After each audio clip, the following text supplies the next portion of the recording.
உமக்கென்றும் ஸ்தோத்திரம் இயேசுநாதா, ஸ்தோத்திரம் இயேசுநாதா, உமக்கென்றும் ஸ்தோத்திரம் இயேசுநாதா, ஸ்தோத்திரம் செய்வோம் யார்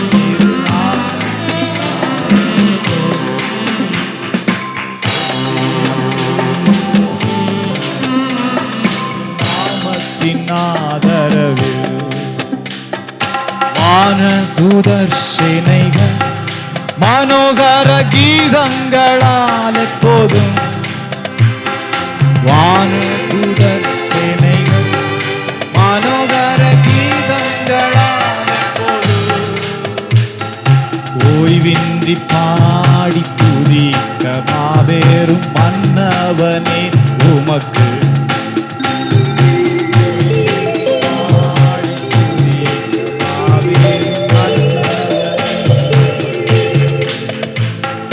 ஸ்தோத்திரம் இயேசுநாதா,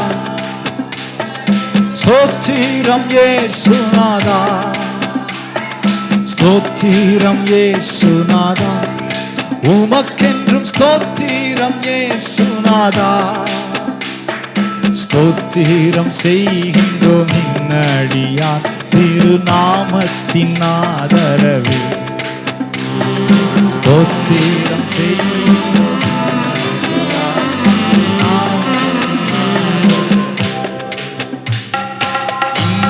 தினமதினம் ஒருமித்து கூடவும் நாமத்தினார், இன்றை தினமதினம் ஒருமித்து கூடவும் நாமத்தினார், அந்தரின் கிருபைக்காக உமக்கென்றும் ஸ்தோத்திரம் ஸ்தோத்திரம். உம்முடைய பாதத்தில் வருகிறதற்கு ஆண்டவரே சுகபலன் தந்தீரே நாதா, சுகபலன்.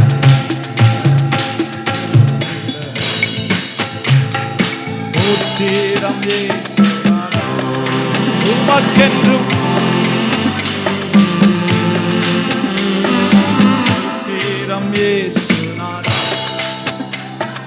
ஸ்தோத்திரம் இயேசுநாதா, ஸ்தோத்திரம் செய்கின்றோம் நாமத்தின் ஆதரவில், ஸ்தோத்திரம் செய்கின்றோம் நாமத்தின் ஆதரவில்.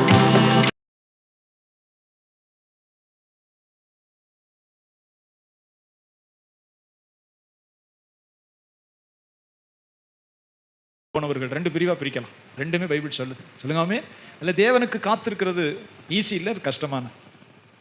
கர்த்தருக்கு காத்திரு, அவர் உன் இருதயத்தை ஸ்திரப்படுத்துவார்னு வசனம் சொல்லு. கர்த்தருக்கு காத்திருக்கிறவர்கள் வெட்கப்பட்டு போவதில்லை என்று வேதம் சொல்லுகிறது.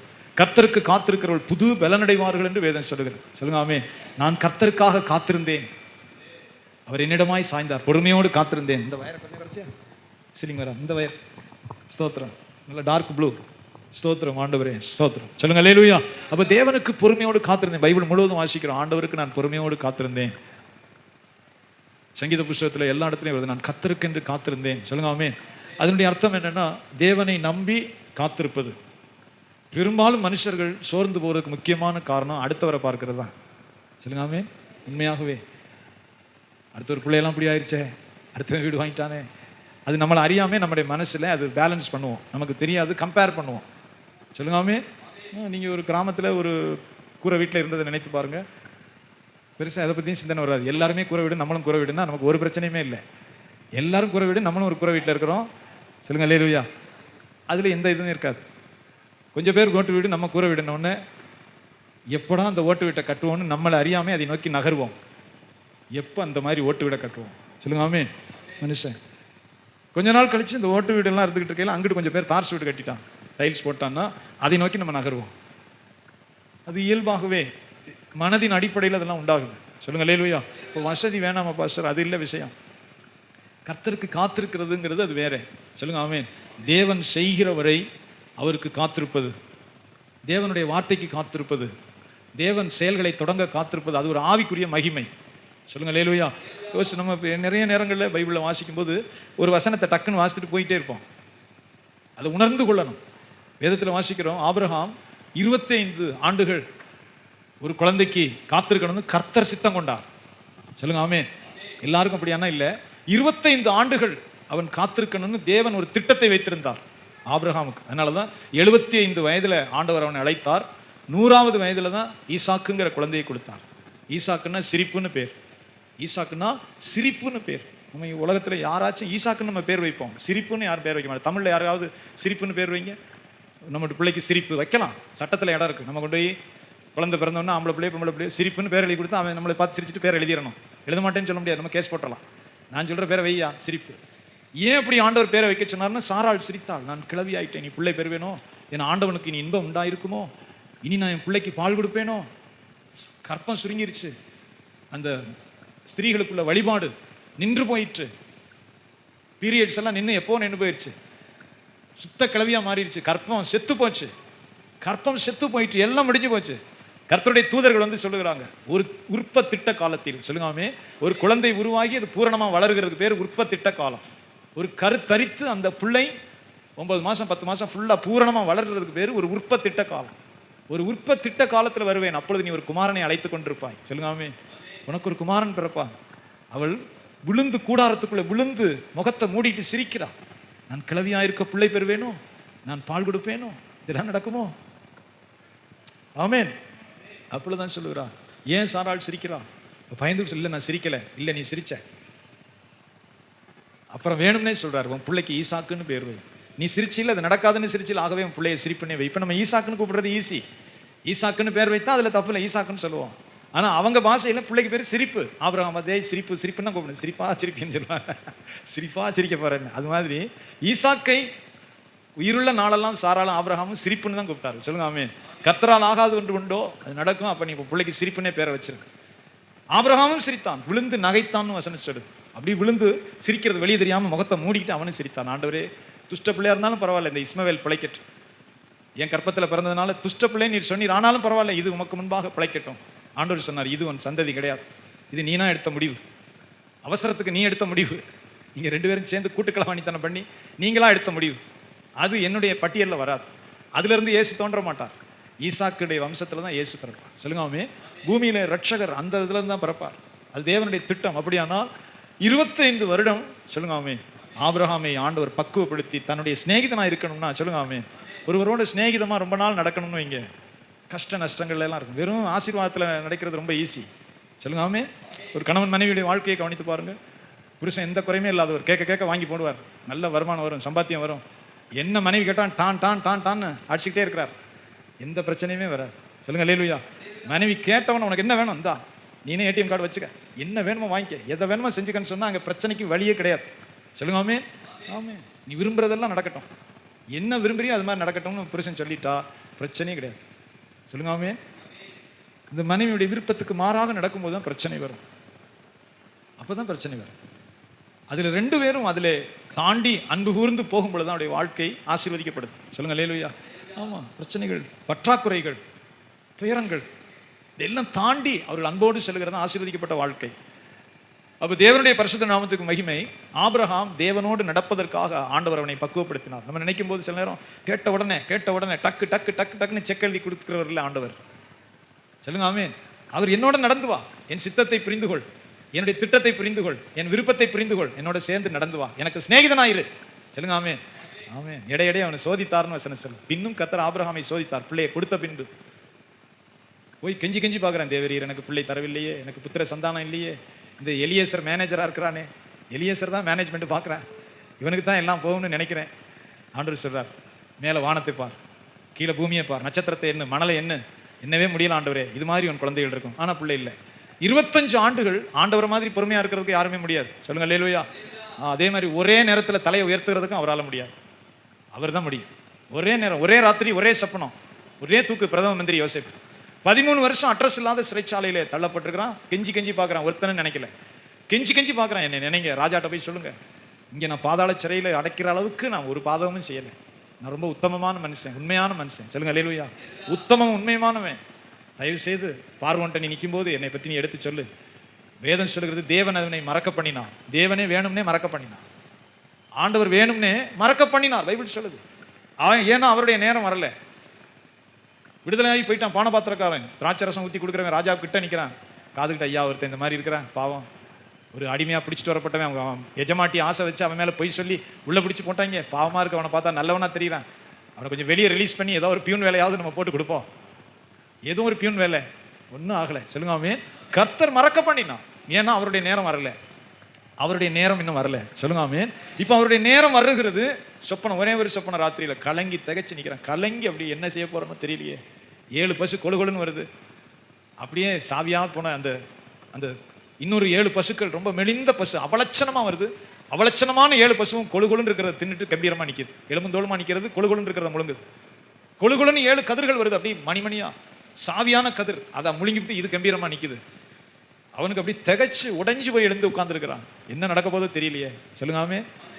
ஏன்னா ராஜா இல்ல, என்ன நடக்குதுன்னு தெரியலையே. துயரமான சொப்பனம். இதுக்கு யாருப்பா விவரம் சொல்லுவா? ஒரே ஒருத்தன் தான் சொல்லுவான்.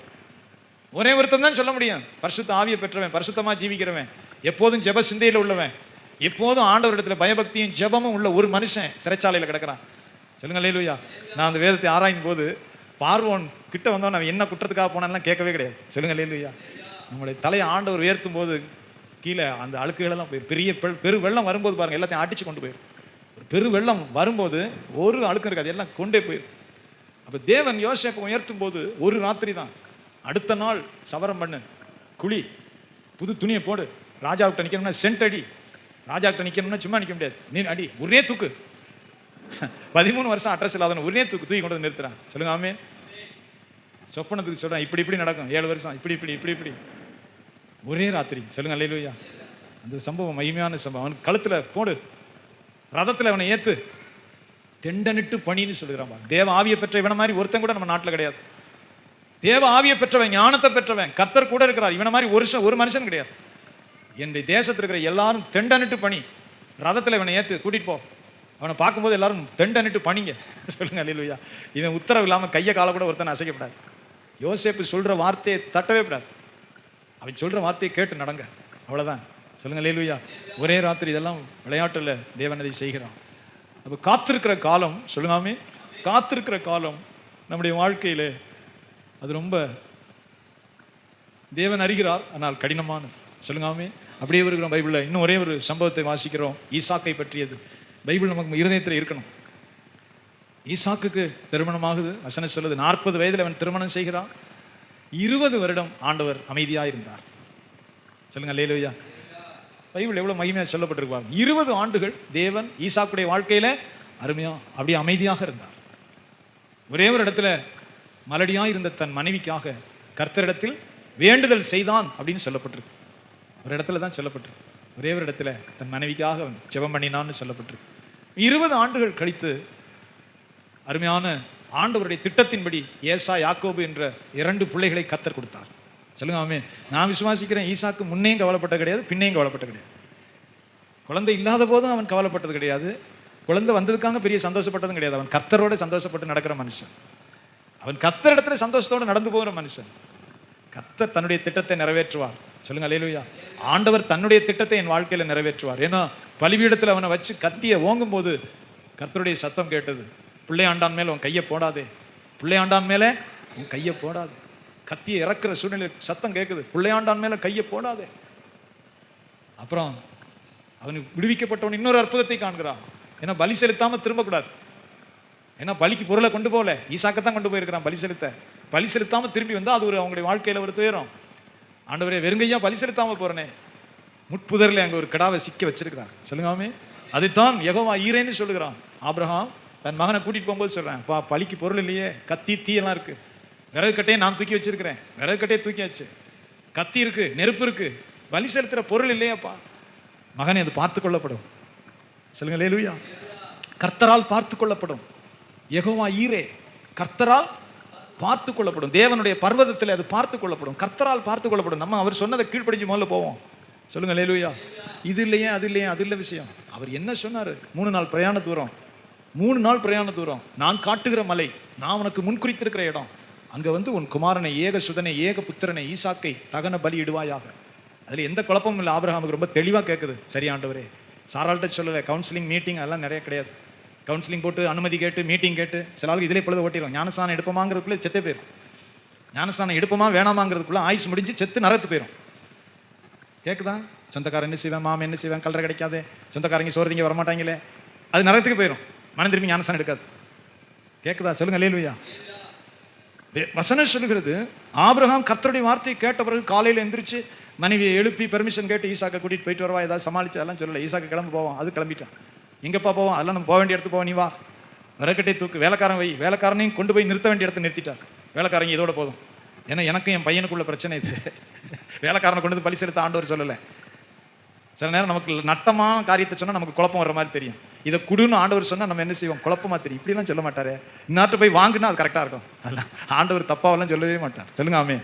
நம்ம தான் லாபம் நட்டம் பார்த்துக்கிட்டு பொழுத வாட்டி தண்டமாக பொழுது போயிடும். ஒரே குமாரன், ஒரே மகன், ஏக சுதன், ஏக புத்திரன் ஈசாக்கு. அவனை கைப்பிடி அப்படி 3 நாள் பிரயாண தூரம் நான் உனக்கு குறித்திருக்கிற மலையில அங்கே கொண்டு வந்து அவனை தகன பலியிடு. சொல்லுங்க ஆமே. அவன் திகைத்திருக்கலாம். ஆனால் என் சிநேகிதர், என் ஆண்டவர், அவர் இந்த பிள்ளையை கொடுத்தார், அவர் மறுபடியும் கேட்குறார். அவர் கொடுத்தாரு, அவர் மறுபடியும் கேட்குறார். அவ்வளோதான் விஷயம். அதில் எந்த பிரச்சனையும் இல்லை. வேலைக்காரன் கட்டையெல்லாம் ஏற்று தீ ஏற்று கத்தியை கொண்டுட்டு வா. அதில் முக்கியமான சம்பவம் இருக்கிறது. அவர் பொறுமையாக குனிந்து பார்க்கிறார். 3 நாள் பிரயாணம் போகிறாங்க, ஓகே, அதற்கெல்லாம் மார்க்கு. விறகட்டையும் பையன் தூக்குறான், ஓகே, கத்தி ரெடி, தீ ரெடி, பலிபீடத்தையும் கட்டியாச்சு, ரெடி. சொல்லுங்க ஆமே. 3 நாள் பிரயாணம் பண்ணி மேலே உச்சியில் ஏறியாச்சு. அப்போ கூட ஆண்டவர், நீ கரெக்டாக தான் எல்லாம் செஞ்சுருக்க, நீ கீழ்ப்படிஞ்சு உண்மையானவன் தான், நான் இப்போ பார்த்துட்டேன் அப்படின்னு சொல்லவே இல்லை. சொல்லுங்க ஆமே. நீ எல்லாம் கரெக்டாக செஞ்சுட்ட, 99 மார்க்கு, மேலே மலை உச்சி வரைக்கும் வந்து பலிபீடத்தையும் கட்டி மகனையும் கயத்தை போட்டு கட்டி தூக்கி படுக்க வச்சுட்ட, போதும் திரும்பி போன்னு சொல்லலை. சொல்லுங்க ஆமே. கத்தியை தூக்கிட்டான். கத்தியை தூக்கி பெரும்பான்மையாக அந்த இங்கே பிடிச்சி அறுத்துருவாங்க, அல்லது இருதயம் இருக்கிற இடத்துல ஒரு சொருவாங்க. இருதயத்தில் சொருகியாச்சுன்னா ரத்தம் வந்து இறந்து. அந்த கத்தியை தூக்கிட்டு இப்போ ஒரு நொடி தான் இருக்கிறது அது இறக்குறதுக்கு. கத்தியை இறக்குறதுக்கு ஒரு நொடி தான் இருக்கிறது. சொல்லுங்க ஆமே.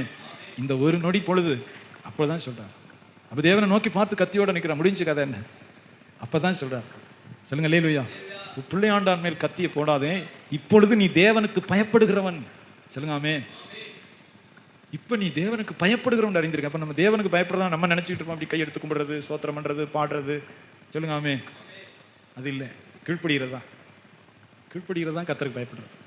பாடுறது, ஜெபம் பண்ணுறது, ஸ்தோத்திரம் பண்ணுறது, மன தாழ்மையாக நடக்குது, இதெல்லாம் தாண்டினது. இதெல்லாம் அது 1ஆம் கிளாஸ் மாதிரி. கர்த்தர் கஷ்டமாக இருக்கும் நமக்கு, ஆனால் கீழ்ப்படுகிற ஆண்டவரே, நான் உண்மை நேசிக்கிறேன், கீழ்ப்படுகிறேன். சொல்லுங்காமே. என் மகன் முக்கியம் கிடையாது, நீர் கொடுத்தீர், பெரிய விஷயம் கிடையாது, உங்களுடைய வார்த்தை நீர் எனக்கு சொன்னீர், நான் கீழ்ப்படுகிறேன். அப்பதான் சொல்றார், இப்பொழுது நீ தேவனுக்கு பயப்படுகிறவன் நான் அறிந்திருக்கிறேன். சொல்லுங்காமே. அறிந்திருக்கிறேங்கிற வார்த்தை ஆழமான வார்த்தை. நான் என்ன சொன்னால் நீ கீழ்ப்படிவ, நீ இப்போ எனக்கு சிநேகிதன். இந்த வார்த்தையை மட்டும், அதை மட்டும் வாசிப்போம். அப்பொழுது அவர், பிள்ளையாண்டான் மேல் உன் கையை போடாதே, அவனுக்கு ஒன்றும் செய்யாதே, நீ அவனை உன் புத்திரன் என்றும் உன் ஏக சுதன் என்றும் பாராமல் எனக்காக ஒப்பு கொடுத்தபடினால் நீ தேவனுக்கு பயப்படுகிறவன் என்று கவனிங்க. இப்பொழுது அறிந்திருக்கிறேன். எப்பொழுது அறிந்திருக்கிறேன்? இவன் கீழ்ப்படிந்த பின்புதான். விட்டான்னா ஆண்டவர் சொல்லலைன்னா கத்தி உள்ள போயிடும். அப்படியே நெருப்ப ஒரே சொருகிட்டு போயிட்டே இருக்க வேண்டியதான், எரிய வேண்டியதான். சொல்லுங்க ஆமென். அதனால தான் ஆண்டவருடைய வார்த்தை சொல்லு, இப்பொழுது நாவ் நீ இதெல்லாம் தாண்டி கீழ்ப்படிந்த முழு இதயத்தோடு எனக்கு கீழ்ப்படிந்தபடினால் இப்பொழுது நான் என்ன செய்கிறேன், நீ தேவனுக்கு பயந்து நடக்கிறவன், தேவனுக்கு பயப்படுகிறவன் நான் இப்பொழுது அறிந்திருக்கிறேன். வாசிங்க.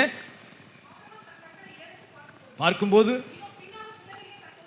கொம்புகள் சிக்கியிருந்த ஒரு கடாவை கண்டான், அதை இவன் பலி செலுத்தினான். ஏன்னா அதை ஆண்டவர் பிளான் பண்ணியிருந்தார். சொல்லுங்க ஆமென். என்ன நடக்குங்கிறத தேவன் திட்டமிட்டு இருந்தார். என்ன நடக்கும் சொல்லுங்க அல்லேலூயா. அந்த கடா நம்ம இது விளையாட்டை எடுத்துக்கொள்ளவே கூடாது. சில நேரம் நமக்கு தற்செயலாக அந்த ஆட்டுக்கடா ஒன்று சிக்கியிருந்ததான் நினைக்கும். இல்லை, தேவன் அதை ஆயத்தப்படுத்தி வைத்திருந்தார். சொல்லுங்க ஆமென். தற்செயலாம்லாம் கிடையாது. அவன் மன மகிழ்ச்சியோட மன நிறைவாக போகணுங்கிறதுக்காக ஒரு ஆட்டுக்கடா தேவனுக்காக அது சிக்கி கொண்டு கொம்பு சிக்கி அவர் ப்ரிப்பேர் பண்ணியிருந்தார், அவர் ஆயத்தம் பண்ணி வைத்திருந்தார். அந்த பலிபீடத்து மேலே அந்த ஆட்டுக்கடாவை சுத்தப்படுத்தி பலி செலுத்திட்டு அவனி ஈசாக்கு மன நிறைவோடு திரும்பினான். சொல்லுங்க ஆமென். கேட்குறாங்க, நானும் என் குமாரனும் பலி செலுத்தி திரும்பி வருவோம். அதனால தான் பாவனையாக பெற்றுக்கொண்டான்னு இருக்கு. பாவனையாக பெற்றுக்கொண்டான்னா கொடுக்குற மாதிரி கொடுத்தான், வாங்கின மாதிரி வாங்கினான். அவன் கொடுத்தானா கொடுத்துட்டான், வாங்கிட்டானா வாங்கிட்டான், ரெண்டுமே நடந்தது. சொல்லுங்க அல்லேலூயா. தேவனுக்கு கொடுத்தானா கொடுத்துட்டான், பலிபீடத்தில் வச்சாச்சு, அவன் கொடுத்ததான் சமம். கத்தியை மட்டும்தான் இறக்கல, பாவனையாக பெற்றுக்கொண்டான். கொடுத்ததானா கொடுத்துட்டான், இப்போ வாங்கிட்டானா வாங்கிட்டான். சொல்லுங்க ஆமென். கொடுத்ததையும் கொடுத்து விட்டான், தேவனிடத்துல திரும்ப வாங்குறதையும் வாங்கிட்டான். ஆனால் கூடுதலான ஆசீர்வாதங்களை அதுக்கு பிறகுதான் ஆண்டவர் சொல்றார். கூடுதலான ஆசீர்வாதங்களை ஆண்டவர் ஆபிரகாமுக்கு சொல்லுகிறார். அது மட்டும் வாசிங்க. கர்த்தருடைய தூதனானவர் இரண்டாந்தரம் எத்தனாம் தரம்? சீக்கிரம் சொல்லுங்க, முடிச்சிடும். எத்தனாம் தரம்? 2ஆம் தரம். 2வது தடவை. விளையாட்டுல இவன் பாஸ் ஆன பிறகுதான் ப்ரமோஷன். தயவு செய்து கவனிங்க. சிலர் ஃபெயிலாவே இருப்பாங்க, ப்ரமோஷனே வராது. நல்ல தயவு செய்து, ஆண்டவர் மட்டும் ஏமாறுகிறவரே இல்லை, பொறுமையா இருப்பார், அவ்வளவுதான். சொல்லுங்காமே. இவன் முதல் தடவை பாஸ் ஆகும்போது ஒன்னா கொடுக்குறாரு, ஈசாக்கு கொடுக்குறாரு. 25 ஆண்டுகள் கழித்து உள்ள வளர்ந்த உடனே மறுபடியும் அவனை கொண்டு வந்து பலியிட சொல்றாரு. பின்னும் கர்த்தர் சோதித்தாருங்க, அதான் வசனம் சொல்லுது. இப்போ அவனை கொடுத்துட்டான். ஈசாக்கு கொடுத்த பிறகு 2ஆம் தரம். சொல்லுங்க அல்லேலூயா. நம்ம ஒரு காரியத்தை நம்ம தாண்டி போகாம இன்னொரு காரியம் வராது. சில ஆட்கள் இருந்த மாதிரி அப்படியே இருக்கிற காரணம் என்னன்னா, விசுவாசத்தில் அவர் வளராததான். கர்த்தருக்கு கீழ்ப்படிவது விசுவாசம், அதில் ஆண்டவருக்கு கீழ்ப்படிவதை வளராத போது நாம் அப்படியே இருப்போம். அதனால தான் தெய்வ வசனம் சொல்கிறது 2ஆம் தரம். சொல்லுங்க ஆமென். அதனால தான் விளையாட்டுக்கு எதுவுமே பைபிளில் சொல்லலை. கொஞ்சத்தில் உண்மை உள்ளவனே அவர் அநேகத்துக்கு அதிகாரியாக்குகிறார். கொடுத்த கொஞ்சத்தில் உண்மை இல்லாதவனை ஒருபோதும் அவர் அநேகத்துக்கு அதிகாரி ஆக்குறது இல்லை. நம்ம தடுமாறுறதுக்கு நிறைய பிரச்சனைக்கு அதான் காரணம். நம்ம பிள்ளைய நம்மெல்லாம் பெரிய காரணம். கொஞ்சத்தில் உண்மை இல்லை, கொஞ்சம் சம்பளம், கொஞ்சத்தில் உனக்கு கர்த்தருக்கு உண்மை இல்லை, உன்னை எப்படி விருத்தி ஆக்குவார்? அது தேவ நீதிக்கு புறம்பானது, கர்த்தருடைய சட்டத்துக்கும் நீதிக்கும் புறம்பானது. உலக பிரகாரமே பாருங்க, கொஞ்சத்தில் ஒரு சின்ன வேலை உண்மையா இல்லைன்னா அவனை அடுத்த இடத்துக்கு கொண்டு போக மாட்டாங்க. போன உடனே ஒருத்தனை கல்லாப்பட்டியில் வைக்கலாம், நீ இருந்து பார்த்துக்கன்னு வைக்க மாட்டான். அவனை சோதித்து ஆராய்ந்து பல இடத்துல பணத்தை போட்டு என் பணத்தை கரெக்டாக உண்மையாக இருக்கிறானா, திருடாதவனா, என் திருடாதவனான்னு பார்த்த பிறகுதான் அங்கே கொண்டு போவான். சாதாரண மனுஷனே. சொல்லுங்க அல்லேலூயா. அப்போ தெய்வ வசனம் சொல்கிறது, கொஞ்சத்தில் உண்மை உள்ளவனை அநேகத்துக்கு அதிகாரியாக்குவேன் இயேசு சொல்லுகிறார். சொல்லுங்க ஆமென். கொஞ்சத்தில் உண்மை உள்ள மனுஷனை தான் அடுத்த இடத்துக்கு அவர் கொண்டு போறார். இப்போ ஆபிரகாமே, அதனால தான் வேதம் சொல்லுகிறது 2ஆம் தரம். சொல்லுங்க அல்லேலூயா. கர்த்தர் வானத்திலிருந்து தேவ தூதன் கூப்பிடுறான். கர்த்தருடைய தூதன் ஆபிரகாமை நோக்கி கூப்பிட்டு 2ஆம் தரம், சீக்கிரம் வாசிங்க. நீ உன் புத்திரன் என்றும் உன் ஏக சுதன் என்றும் பாராமல் அவனை ஒப்பு கொடுத்து இந்த காரியத்தை செய்தபடினால் பாருங்க. சொல்லுங்க அல்லேலூயா. இதுதான் ஆதியாகமம் 12 தொடங்குது. நான் உன்னை ஆசீர்வதிப்பேன், உன் பேரை பெருமைப்படுத்துவேன். இங்கே சொல்றாரு, உன்னை ஆசீர்வதிக்கவே ஆசீர்வதித்து. சொல்லுங்காமே. அதுக்கு அளவே இல்லை, கொட்டு கொட்டுன்னு கொட்டுறது. உண்மையாகவே ஆசீர்வதிக்கவே ஆசீர்வதித்து. சொல்லுங்காமே. இந்த காரியத்தை நீ செய்தபடினால் உன்னை ஆசீர்வதிக்கவே ஆசீர்வதித்து அப்படிங்கிறார். விளையாட்டுக்கு வாசித்துட்டு போறது இல்லை.